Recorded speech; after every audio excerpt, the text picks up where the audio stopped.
Hello friends! If you would like to get to know Istanbul, I have prepared tips, tricks and guides for you that will be useful to you. I will recommend the most famous sites that you could visit, how much the entrance fee costs, where to go on trips, and what to definitely taste, but also a lot of advice on what to avoid and what to watch out for. Istanbul has completely enchanted me, and I definitely recommend going here to see it. As you will see in my video, everyone will find something interesting in Istanbul. Istanbul is located on both banks of the Bosphorus Strait. This strait divides the city into the European part and the Asian part. According to official sources, approximately 16 million inhabitants live here. The city is a pleasant combination of old monuments and modern life. So let's go! It is generally recommended to visit Istanbul in April, May, October or November. This is when the weather is most pleasant and the city is not so full of tourists. However, you have to expect some rain during these times. We flew here in May 2025 and our stay lasted 5 days and we left on the 6th day. We flew from Vienna Schwechat Airport to Istanbul Sabiha Airport. It is about an hour's drive to the city center, but I do not recommend taking a taxi. And certainly not a taxi without taximeter. If you want to use a taxi, agree on a price in advance. If you use an app, check where the shortest route is. But you can also find buses in front of the airport terminal that will take you to the center of a fraction of the price. We went to Taksim Square, which is actually the center of the modern city. Don't worry, they also take euros on the bus. The trip cost about 10 euros, but I don't remember exactly. They take euros and Turkish liras on the bus, but you can also pay with an IstanbulKart. We'll talk about that later. The trip to Taksim Square took about an hour and a half due to traffic jams. In Turkey, people pay in Turkish liras. I recommend taking euros or dollars with you, which you can then exchange in the city. The city is full of exchange offices. Check the exchange rate they offer. The rates can vary great. About 20 million tourists pass through Istanbul every year. The city is ready to offer them a really wide range of hotels for accommodation. We were accommodated in a small hotel, the White Swan, just off Taksim Square. The hotel is run by an absolutely wonderful owner, Sultana, who speaks German and English without any problems. She will show you how incredibly kind, energetic and hospitable the Turks are. If you have any problems, she will be very happy to help you. One night in a double room without meals cost us 50 euros. You can find the link to this hotel in the description below. It has a rating of 9.3 on booking.com. Tell her that Evangelina sent you. She will know. No, I don't get a commission from nothing. Everything I recommend to you in this video I based only on my good experiences. And speaking of food, it would be a shame to limit yourself to hotel food. Go out into the city. Every second step you will come across a restaurant, cafeteria, bar, pastry shop, kebab stand. There is something for everyone here, even vegetarians.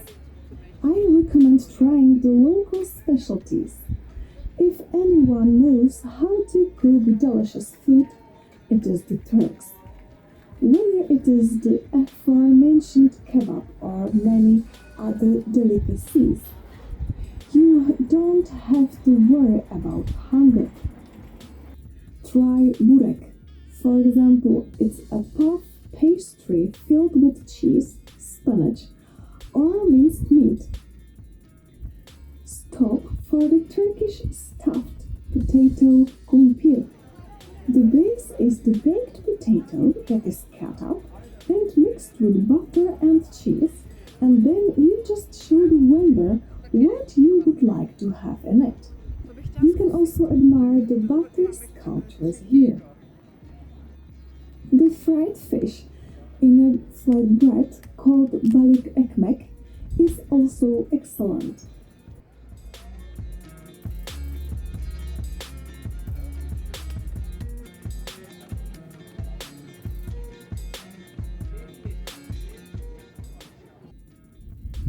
Or traditional Turkish pizza, which is called lahmacun. There are also many red stands in the city with toasted corn or traditional sesame pretzels, simit, which they fill with either soft cheese or Nutella. And when we have already tasted the sweet, the delicious and perhaps most typical is Turkish baklava.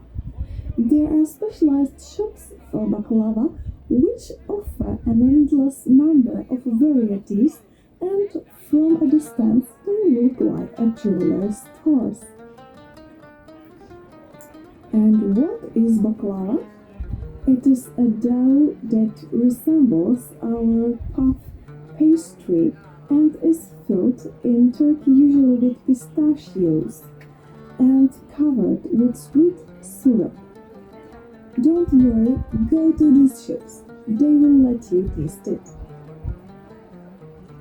We liked the baklava the most here, and we also brought a few pieces home. You can even sit here and have a coffee and baklava straight away. I recommend taking it with you as a gift or for yourself. However, if you are going to buy it in one of these shops. They will fill a box according to your wishes. It tastes much better than the industrially produced and sold in ready-made packages in stores.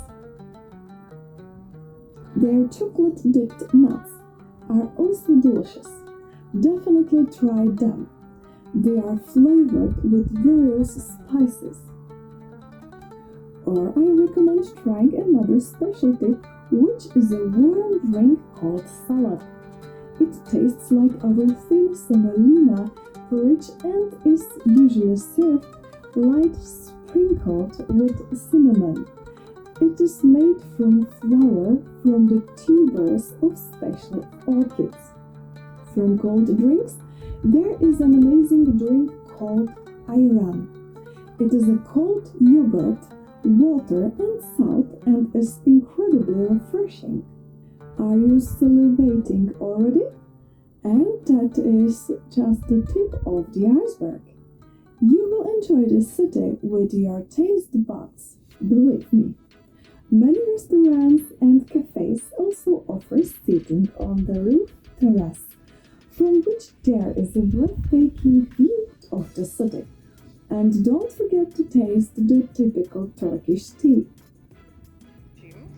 And the pastry shops, heaven on earth. The Turks simply know how to do it. Try some of these delicacies.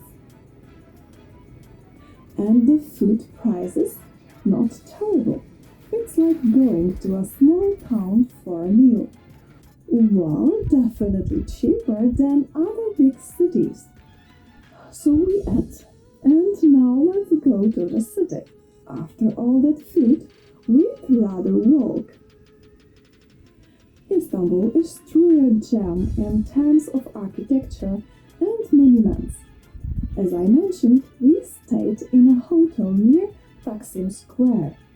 Taksim Square is actually the center of the modern city. It is popular not only with tourists but also with locals.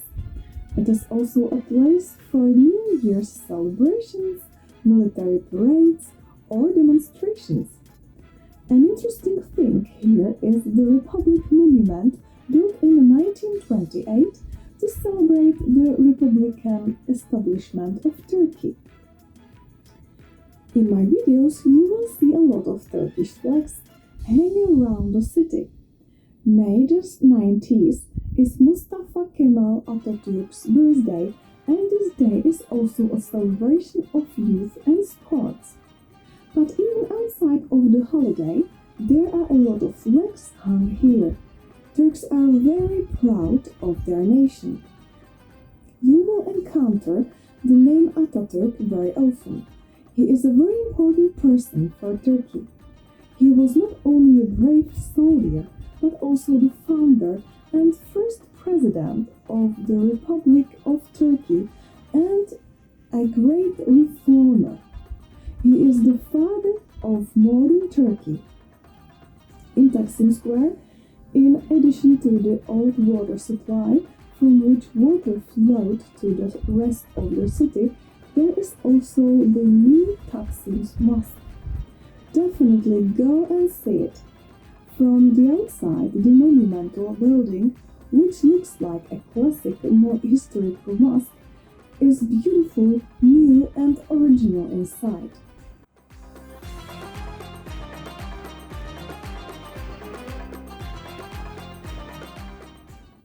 So let's get back to our travel.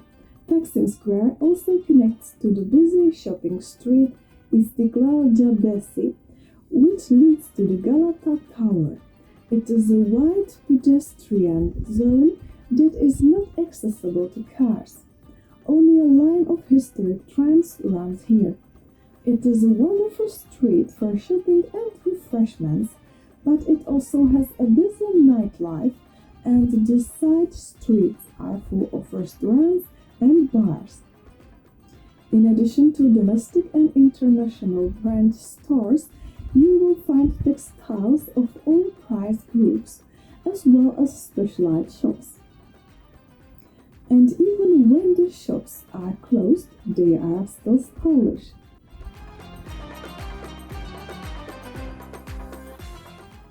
And you will find not only entertainment and shopping here, but also the largest Roman Catholic church of Saint Anthony of Padua. It is right on Istiklal Caddesi, but it is hidden behind a metal gate. So seek and you will find. It is worth a look. We will pass by the Galata Tower for now. We will come back to it later and I will also explain why. But for now, we are heading to the Galata Bridge. This bridge spans the bay called the Golden Horn and connects the Galata district with the historic center of Istanbul. This bridge is unique.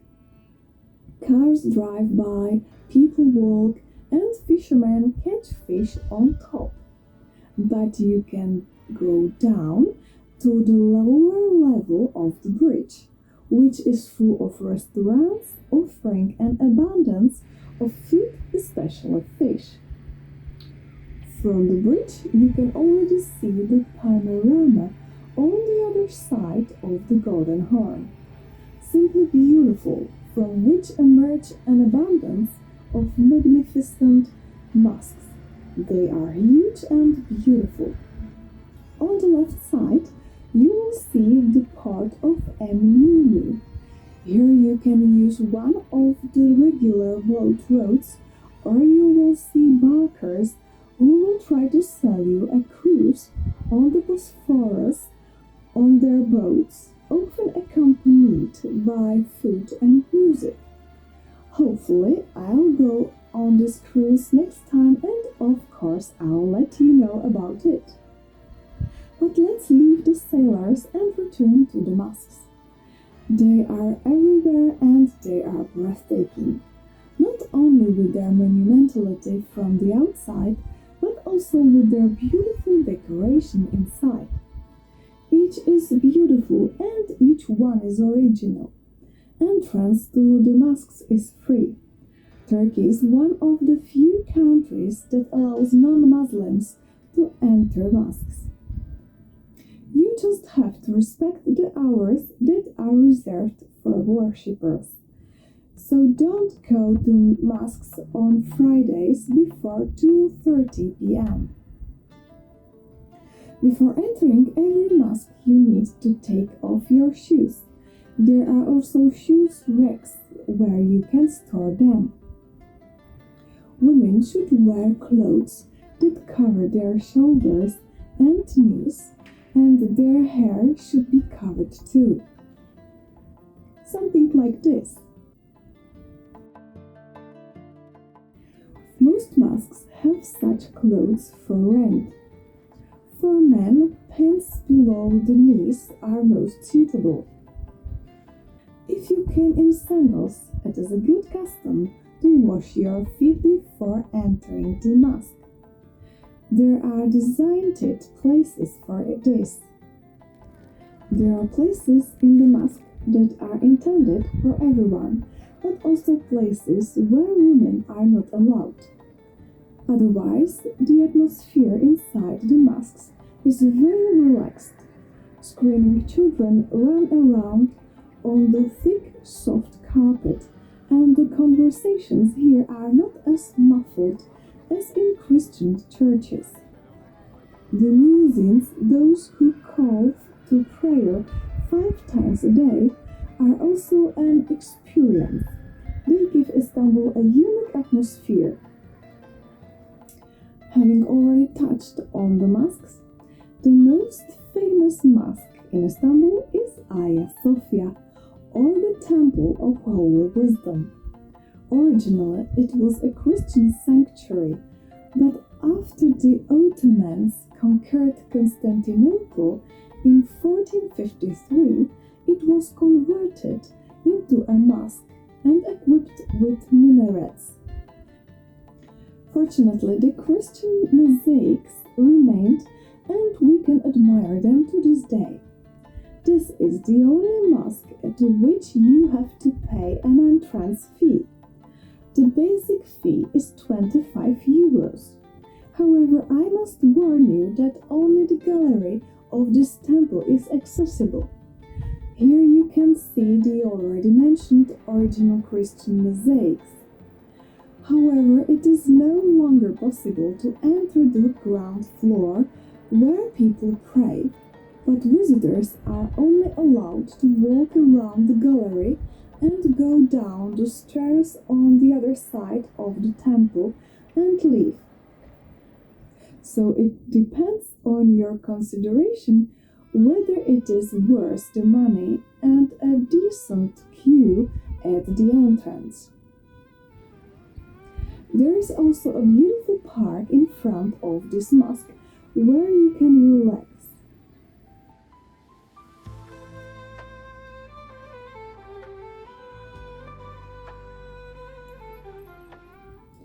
On the other side of the park is the Sultan Ahmed Mosque, better known as the Blue Mosque, and is the second largest mosque in the city. The Blue Mosque is called so because it is lined with blue tiles inside, and the windows have beautiful blue stained glass. There is no entrance fee here anymore, but be prepared for a really long queue to enter. But the wait is really worth it. Not far from these two mosques, you can find the entrance to the Basilica Cistern. The entrance is relatively unassuming, so don't hesitate to ask. You will have to queue for tickets, but I will really recommend visiting this place. It is worth it. The entrance fee is 30 euros. After 7:30 in the evening, the entrance fee is 47 euros. After paying, you will go down the stairs. The cistern was built in ancient times by Emperor Justinian in the 6th century. The hall is supported by 336 marble columns, each 8 meters high. The cistern used to be a water reservoir for Istanbul, but in 1987 it was renovated and opened to the public. Now only a low water level is maintained here and you move around on metal walkways. The changing lighting adds to the mysterious atmosphere. There are also tasteful modern sculptures on display. Don't forget to walk all the way to the back. Here the heads of Medusas are carved on 2 columns. Interesting information, the cistern has starred in several films, such as James Bond, Warm Greetings from Russia, and in Dan Brown's Inferno, but also in several computer games. From here, it is not far to the Topkapi Palace, which was built by Sultan Mehmed II shortly after the conquest of Constantinople in 1453 and was the residence of the Ottoman sultans for more than 400 years. The palace is not just a monolithic building, but a complex of pavilions, gardens, and courtyards. The campus covers an area of almost 350,000 square meters. The interior of the palace and gardens are decorated with various fountains and water tanks. The palace also serves as a museum and a wealth of relics are exhibited here. The palace also includes the harem building. There is a separate entrance fee here. You can save money if you buy a combined entrance ticket for the harem and the palace. This entrance fee is around 46 euros. Next to the palace there is also a small, freely accessible park where you can relax.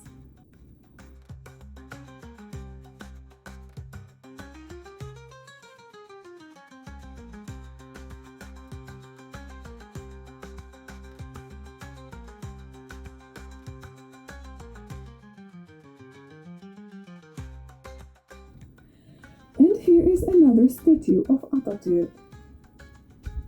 If you walk down this park towards the sea, you can enjoy the lively boat traffic, fishermen, and also find another statue of the Atatürk. It is a peaceful place where you can enjoy a little bit of the splashing of the sea and the omnipresent seagulls. If you go further from the sea into the city, you will reach the Grand Bazaar, and it is not called Grand for nothing. It is one of the largest and oldest complexes of covered markets in the world. It consists of 60 streets, 4,000 shops, 18 gates, and around 300,000 visitors pass through it every day. You will find gold, silver, gems, carpets, spices, ceramics, antiques, lamps, leather, fabrics, clothes, souvenirs, and many other goods. Entrance is free, but it is closed on Sundays. If you like to haggle while shopping, you will enjoy it here. No one expects you to accept the first offer, but it is the beginning of a haggling process that is something between a ritual and a game. If you want to shop a little cheaper, go to the surrounding uncovered parts of the market. You will see that even locals shop here more.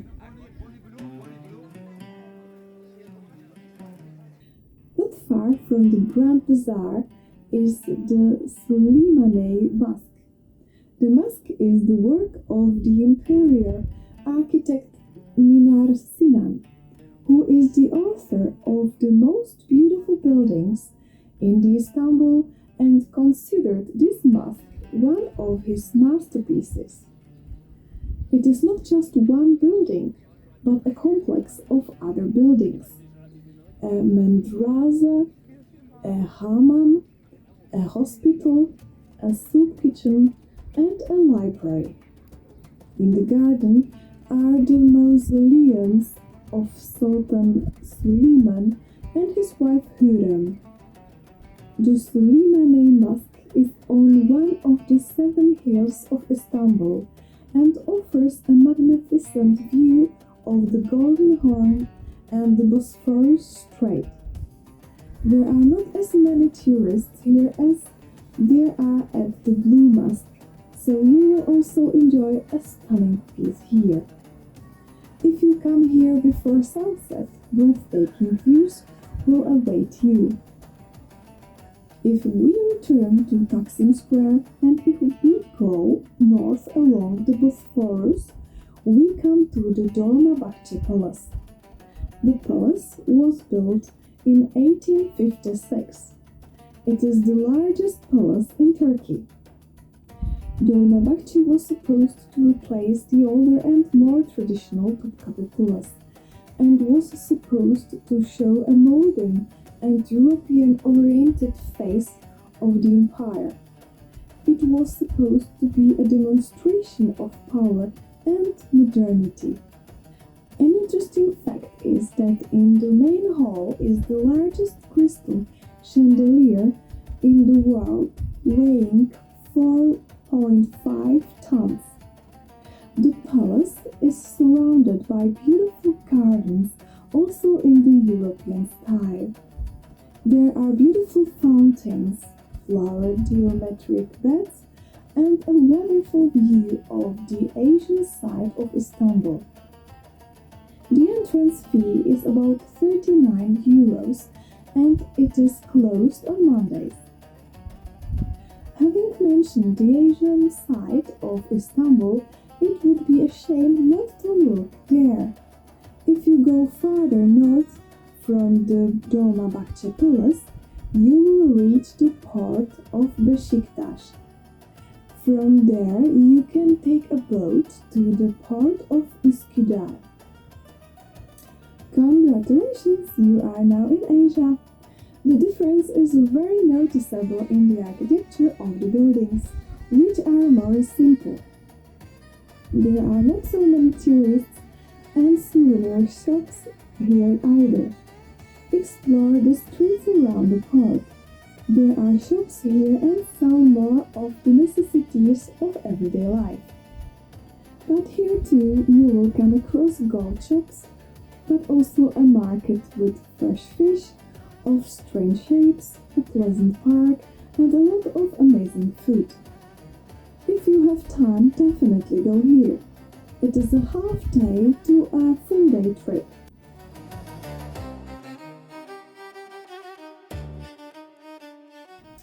Another place worth seeing is the Princess Islands. These are 9 islands south of Istanbul. You can get to them by boat, which is operated by several transport companies. We set off from the modern port of Kabataş, which is south of Dolmabahçe Palace. The journey took a little about an hour and 40 minutes. As we stopped at several islands, but we headed to the largest of the islands, Büyükada, where there is probably the most to see. I would recommend setting aside a whole day for this trip. Before we'll even leave the Bosphorus, we will see a lighthouse on a small island. It is called the Maiden's Tower and is one of the symbols of Istanbul. There are several legends about its origin. One was told to us by the locals. According to this legend, a seer predicted to the emperor's daughter that she would be killed by a poisonous snake on her 80th birthday. To protect her, the emperor had a tower built in the Bosphorus and had her locked there so that she would not get to the snakes. Her only regular visitor was her father. On her 18th birthday, the emperor brought her a basket of exotic fruit as a gift, pleased that he had managed to spoil the prophecy. However, a viper hiding among the fruit bit the princess, and she died in her father's arms, exactly as the seer had predicted. Before we get to the Princess Islands, we'll feed a few seagulls and share some tips for the trip to Istanbul. As we have already said, Istanbul uses Turkish lira. You can exchange it in the city at the exchange offices. I told you the entrance prices in euros, but you pay in Turkish lira on site. They won't take euros or dollars in many places. You can also pay with credit or debit cards, but I would be careful where you pay with them. The prices I'm listing here can also change.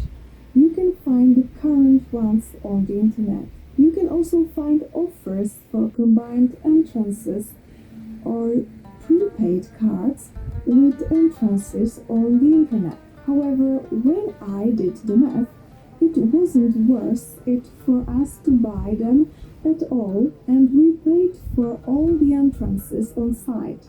You can also notice that there are different ticket prices.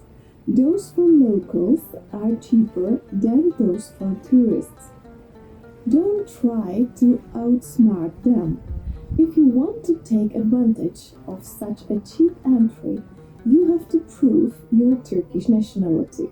Istanbul is one of the safest cities in Europe, and the Turks are incredibly nice, helpful, and warm-hearted people. I have never met such wonderful people anywhere. Even though only a few of them speak English or German, they try to help you as much as they can. You don't have to be afraid of evening walks through the city, but even so, be very careful of yourself and your belongings. Most of the local crime here is caused by immigrants from nearby countries. We can't tell them apart, so be careful, especially in Taksim Square and in the crowds. And this is what it looks like in the city when the Galatasaray Istanbul Football Club wins a match.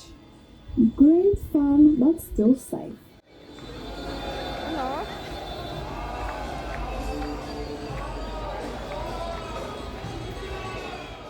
The biggest thrills here are caused by ice cream sellers. It has a slightly different consistency than what we are used to.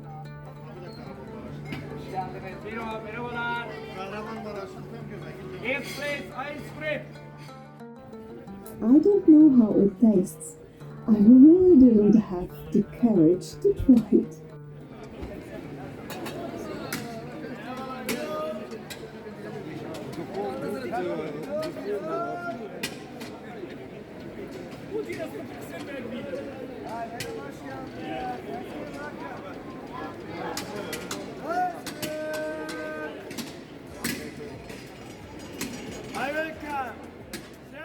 We have already talked about taxi drivers.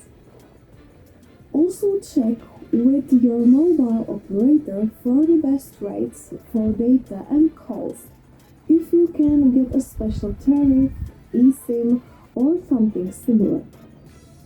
We have managed with just the hotel Wi-Fi. However, few people here speak English, so the data will be useful at least for the translation app. We haven't encouraged this, but they say that in restaurants you sometimes get a menu with different prices They're the ones you get on the bill. It's best to take a picture of the menu before ordering. And in general, don't buy anything anywhere unless you know the price in advance. Sometimes you may get a dessert in a restaurant as a courtesy. Don't refuse it. As I said, Turks are very hospitable. If you go to a bar in the evening, it may happen that a stranger starts talking to you. You are drinking together when he suggests you that he knows a better place where there are prettier girls or better drinks. There others join you and make a big party with you. Then they suddenly disappear and leave you to pay the bill. Of course, they will then get their commission from your spending. Speaking of drinks, don't drink tap water. Buy bottled water instead, it's cheap, so it's not worth the risk. With the hotel you go to, bring earplugs. As you will see, Istanbul is a very busy, lively city that lives until early in the morning, and there is noise even in the streets where you wouldn't expect it. You can easily walk to all the sites I have listed here, but keep in mind that Istanbul is not flat, but as the Turks themselves say, it's on 7 hills. So you'll encounter a hill here and there along the way. So come here with your most comfortable shoes. You can walk up to 20 kilometers in a day. As you enjoy the city, don't forget to look under your feet. Sidewalks are sometimes crooked, sometimes a tile is suddenly missing, or a hole appears out of nowhere. Be careful. And that brings me to the next point. Get travel insurance. It is not expensive and it's definitely worth having it. Stray cats and dogs are part of all the busy streets here, but forget about the shots of impoverished and gaunt animals as we know them from other cities. In Istanbul, animals are taken care of. The dogs are in such a state that they would benefit from a diet. Cats are everywhere. They have enough food, shelter, and respect, so it is a joy to look at here. This is another aspect of Istanbul that I really liked.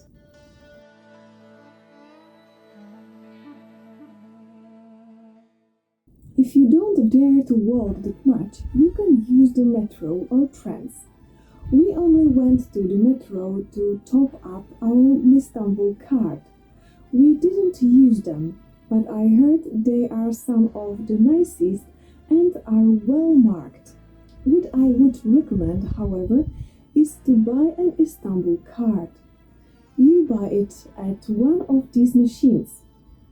Simply insert your card and put money into top it up and insert it again to find out how much credit you have left. You can pay with it not only in the metro and trams, but also in the bus to the airport and especially in the ports. What was our surprise when we arrived at the port and there was nowhere to buy a ticket. You go to the platform to the ship through a turnstile, which only turns if you present your IstanbulKart or a payment card. However, there are credit top-up machines in all larger stations or ports. And if any of you happen to be afraid of Turkish toilets, don't worry. Everywhere we went, there were normal toilets as we are used to. Only in some places were there Turkish toilets as an alternative for the locals. Learn some Turkish. Everyone is always pleased when a foreigner learn something in your language. Hello is said merhaba. Thank you. Teşekkür ederim. Well, I learned it for 2 days. When I walked around the city with a piece of paper where I had it written, but an easier option is to say sağ. It's a shorter and more heartfelt version of a normal thank you, something like thanks. You'll see how you'll please them. And maybe it's the first step and you'll learn more. So let's get off the boat and enjoy the beauties of the Princess Islands. Even during the Byzantine Empire, the Princess Islands were used as a natural prison for princes and empresses in disgrace.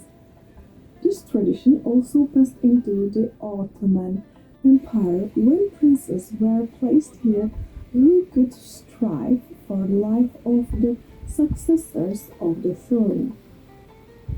Today, however, they are a popular holiday resort.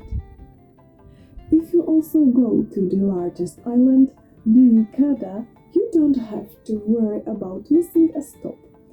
It's the final one and everyone will get off here.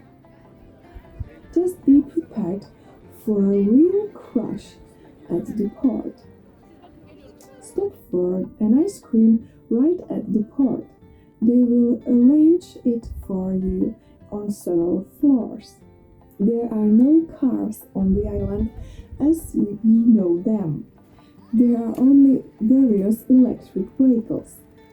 You can rent one of them or you can rent some of the colorful bikes that are a hit with tourists or just walk around on foot.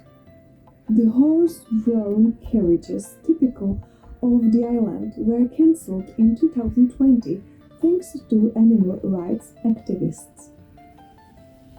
The island has wonderfully clean air full of the scents of flowers and trees which are full of it, as well as magical mansions.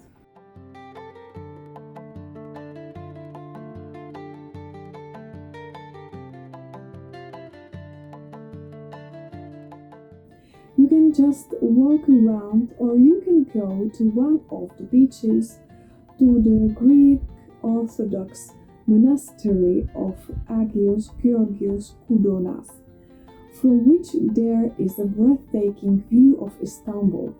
Yes, that city in the distance is still Istanbul. It's so large. Or you can visit the Princess Islands Museum and learn something about the local history. You don't have to worry about hunger. There are plenty of restaurants, pastry shops and other refreshments.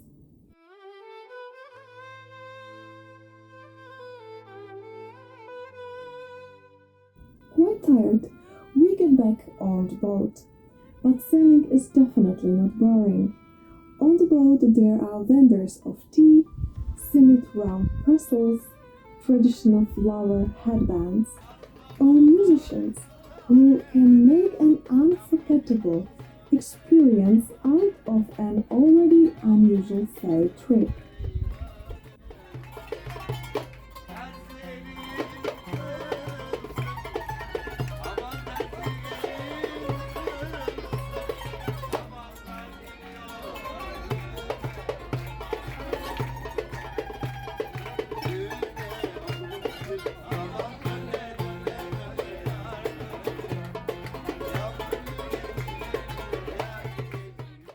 And here it is.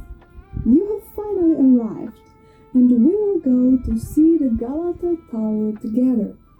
It is one of the main symbols of Istanbul. It dates back to the 14th century. It reaches a height of 63 meters and at the time of its completion was the tallest building in the city.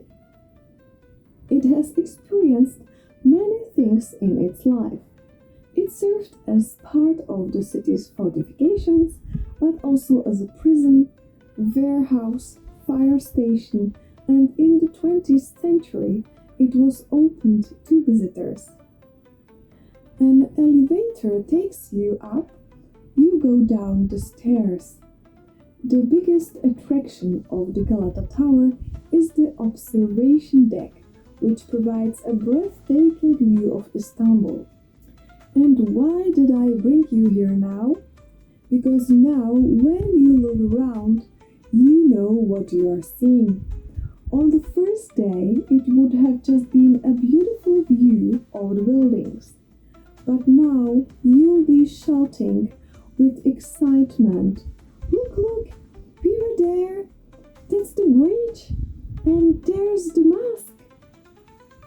It will be all the more of an experience for you. There's also a souvenir shop inside and an exhibition that shows the history of the tower. And when is the best time to go here? It doesn't matter. It's beautiful during the day, at sunset, and equally so at night, when Istanbul is beautifully lit up. It's open from 8:30 a.m. to 11 p.m. You can buy the entrance fee at the booth in the shape of a red historic tram near the tower. It costs 30 euros, but you can pay only by lira or by paying card. Well, that was the proverbial cherry on top of our trip. It was just a very small taste of everything Istanbul has to offer. It doesn't matter how long you go here. You'll never see everything you want to see. You always discover something new and interesting that's worth visiting. That's one of its many charms. Don't forget to bring some souvenirs that will remind you of the wonderful times you have had here. But it's also worth looking for something more practical because Turkey produces a large number of clothes, shoes, handbags, and so on. Whether they are genuine or very good imitations at very good prices. And bringing at least one bag of local spices is probably a must. Local markets are held near our hotel on Sundays mornings. Mrs. Sultana, the owner of the hotel where we stayed, willingly took us to them. Various goods, great prices. If you come across such a market, don't be afraid to take a closer look. As you have probably noticed, Istanbul is a matter of the heart for me. I fell in love with it at first sight, and I can only recommend a visit. If possible, I will be very happy to come back here again. It is a city with an unforgettable atmosphere, a huge history, and yet modern, full of amazing hospitable people and unbeatable food. If you can go here and let me know how you liked it here, whether my advices helped you, and what else you discovered here. Thank you for your attention. I wish you a safe journey and I will look forward to seeing you in the next travel video. If you like this video, support my channel with like, subscription or financial donate. Below the video, you will also find links to some of my other projects. Your Evangelina.